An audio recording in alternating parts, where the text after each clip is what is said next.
সময় তো সময়ের মতো চলে যাচ্ছে, খরচ তো আমরা হয়ে যাচ্ছি। Time and tide wait for none, সময় এবং স্রোত কারোর জন্য অপেক্ষা করে না। উঠুন, উঠুন আরেকবার, আবার সে জোশ নিয়ে উঠুন। আজকে হিসাব যদি লাগান, অতীতটা হলো আমাদের জন্য হিস্ট্রি, আর ভবিষ্যৎ হলো মিস্ট্রি। আমাদের কাছে অজ্ঞানের মতো কিছুই জানি না।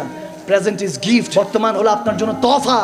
এই প্রেজেন্টকে কদর করতে শিখুন, মূল্যায়ন করতে শিখুন। খাজা খাজা মাইনুদ্দিন চিশতি আজমিরি সাঞ্জেরি 50 বছর শুধু কেঁদেছেন, শুধু চোখের পানি ছেড়ে কেঁদেছেন। হযরত কুতুবউদ্দিন বখতিয়ার কাকির কাছে অনেকে জিজ্ঞেস করতেন, আপনার শেখ, আপনার পীর মুর্শিদ এত কাঁদেন কেন? হযরত কুতুবউদ্দিন বখতিয়ার কাকি উত্তর দিতে পারলেন না, গিয়ে শুধু হযরত খাজা গরিব নওয়াজের কাছে বলতে লাগলেন, হুজুর 90 লক্ষ বেদিনকে কালমা পড়িয়েছেন, আরে কোন নামাজ তো নামাজ নয়, তাহাজ্জুদের মসলাও আপনাকে কাঁদতে দেখি, এত কান্না করেন। খাজা মাইনুদ্দিন চিশতি বললেন, আশেকের চোখের পানি ছাড়া তোর কিছু নেই। একটা আশেক, একটা বান্দার শুধু এতটুকুই তো যোগ্যতা, যে রিক্কাতুল দুমু রিক্কাতুল বকা, 2 ফোঁটা চোখের পানি মালিকের কাছে দিলে কত বড় দয়াবান দেখো।